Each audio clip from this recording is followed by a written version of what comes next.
Hi hello കുട്ടീസ്. അപ്പോൾ ഇന്ന് നമുക്കൊരു സിമ്പിൾ മസാല ദോശയുടെ റെസിപ്പി നോക്കിയാലോ. അതിന് വേണ്ടിയിട്ട് 5 സ്മോൾ പൊട്ടറ്റോസ് എടുത്തിട്ടുണ്ട്, ഒരു സവാള എടുത്തിട്ടുണ്ട്, 2 പച്ചമുളക് എടുത്തിട്ടുണ്ട്. ആദ്യം തന്നെ ഇത് 3 നന്നായിട്ട് വൃത്തിയായിട്ട് കഴുകിയെടുക്കുക. അതിനുശേഷം സവാളയും പൊട്ടറ്റോസും നല്ല ക്യൂബ്സായിട്ട് കട്ട് ചെയ്തെടുക്കുക.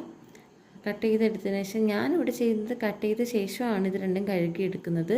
കാരണം അപ്പോഴത്തേക്ക് ഇതിൻ്റെ കറയൊക്കെ പോയിട്ട് നല്ല പൊട്ടാറ്റോസ് പെട്ടെന്ന് വേവാൻ വേണ്ടിയിട്ട് അത് ഗുണം ചെയ്യും. അപ്പോൾ നന്നായിട്ട് കട്ട് ചെയ്തെടുത്ത് കഴുകിയെടുത്തതിന് ശേഷം അത് മാറ്റി വയ്ക്കുക. എന്നിട്ടൊരു പാൻ അടുപ്പത്തേക്ക് വെച്ചിട്ട് കുറച്ച് എണ്ണ ഒഴിച്ച് കൊടുക്കുക. ആവശ്യത്തിന് എണ്ണ ഒഴിച്ചതിന് ശേഷം കുറച്ച് കടുക് ഇട്ട് കൊടുക്കുക. ഞാൻ ഇവിടെ ഒരു 3-4 ടീസ്പൂൺ എണ്ണ ഒഴിക്കുന്നുണ്ട്. അത് കഴിഞ്ഞ് അതിലേക്ക് കടുക് ഇട്ട് കൊടുക്കുക. പിന്നെ ഒരു കുഞ്ഞ് പീസ് ഇഞ്ചി നന്നായിട്ട് ഗ്രേറ്റ് ചെയ്തോ നന്നായിട്ട് കുഞ്ഞായിട്ട് ചോപ്പ് ചെയ്തോ എങ്ങനെയാണോ നിങ്ങളുടെ ഇഷ്ടപ്രകാരം കുറച്ച് ഇഞ്ചി, ഒരു കുഞ്ഞ് പീസ് ഇഞ്ചി ചേർത്ത് കൊടുക്കുക. ഇഞ്ചി നല്ല ഫ്ലേവർ തരുകയും ഗ്യാസ് ട്രബിളിനൊരു സൊല്യൂഷനായിട്ടും അത് ഉണ്ടാവും. ഈ പൊട്ടറ്റോസ് ആണല്ലോ, അപ്പോൾ ഗ്യാസ് ഉണ്ടാവാൻ ചാൻസ് കൂടുതലാണ്. അപ്പോൾ നന്നായിട്ടൊന്ന് സോട്ട് ചെയ്യുക. ഈ കടുക് പൊട്ടിയതിന് ശേഷം അതിലേക്ക് ഇഞ്ചി ഇട്ട് കൊടുത്തിട്ട് നന്നായി സോട്ട് ചെയ്തെടുക്കുക. അതിലേക്ക് കരിവേപ്പില ഇട്ട് കൊടുക്കുക. അത് നന്നായിട്ട് മൂത്ത് വന്നതിന് ശേഷം നമ്മൾ കട്ട് ചെയ്ത് വെച്ച് ഉരുളക്കിഴങ്ങും സവാളയും അതിലേക്ക് ഇട്ട് കൊടുക്കുക. ആവശ്യത്തിന് ഉപ്പ് ചേർത്ത് ഒന്നുകൂടി നന്നായിട്ട് സോട്ട് ചെയ്തെടുക്കുക. അതിലേക്ക് നമ്മൾ കട്ട് ചെയ്ത് വെച്ച പച്ചമുളക് ഇട്ട് കൊടുത്ത് നന്നായിട്ടൊന്ന് ഇളക്കിയെടുത്തതിന് ശേഷം കുറച്ച് നേരത്തേക്ക് അടച്ച് വയ്ക്കുക.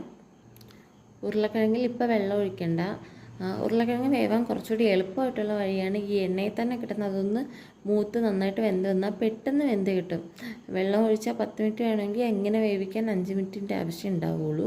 അപ്പോൾ നന്നായിട്ട് അതൊന്ന് അടച്ച് വെച്ചിട്ട് ഇടയ്ക്കിടയ്ക്കൊന്ന് ഇളക്കി കൊടുക്കുക. ഏതാണ്ട് ഉരുളക്കിഴങ്ങ് വെന്ത് വന്നിട്ടുണ്ട്. ഇതിലേക്ക് കുറച്ച് മഞ്ഞൾപ്പൊടിയും കുറച്ച് ഗരം മസാല ഇട്ട് കൊടുക്കുക. എന്നിട്ട് നന്നായിട്ട് ഒന്ന് ഇളക്കി അടച്ച് വയ്ക്കുക. ഇതൊന്ന് പച്ചമണം പോയിട്ട് അതിൻ്റെ ഫ്ലേവർ ഒന്ന് പിടിച്ച് വരട്ടെ. 2 മിനിറ്റ് കഴിഞ്ഞിട്ട് വീണ്ടും അത് ഓപ്പൺ ചെയ്ത് ഒന്നുകൂടി സോട്ട് ചെയ്തെടുക്കുക. അതിലേക്ക് കുറച്ച് കുരുമുളക് ഇട്ട് കൊടുക്കുക. ഒന്നുകൂടി സോട്ട് ചെയ്തെടുത്തിട്ട് ഒരു 1/4 ഗ്ലാസ് വെള്ളം ഒഴിച്ച് കൊടുക്കുക. വെള്ളം ഒഴിച്ചതിന് ശേഷം നന്നായിട്ടൊന്ന് മിക്സ് ചെയ്ത് അടച്ച് വെച്ച് ഒരു 1 മിനിറ്റ് കഴിഞ്ഞ് തുറക്കുമ്പോൾ നിങ്ങൾക്ക് ആ തവി വെച്ചിട്ട് തന്നെ നന്നായിട്ട് സ്മാഷ് ചെയ്തെടുക്കാൻ പറ്റും. നന്നായിട്ടൊന്ന് സ്മാഷ് ചെയ്തെടുക്കുക.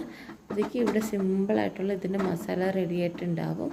ഇനി നമ്മൾ നല്ലൊരു കല്ല് ചൂടാക്കുക. ആ ചൂടാക്കിയ കല്ലിലേക്ക് നന്നായിട്ട് എണ്ണ തേച്ച് കൊടുത്ത് ഒട്ടും കട്ടിയില്ലാത്ത രീതിയിൽ നല്ല കനം കുറച്ചിട്ട്, അതായത് നിങ്ങൾക്ക് എത്ര കനം കുറയ്ക്കാൻ പറ്റുമോ അത്രയും കനം കുറച്ചിട്ട് ദോശ ചുടുക.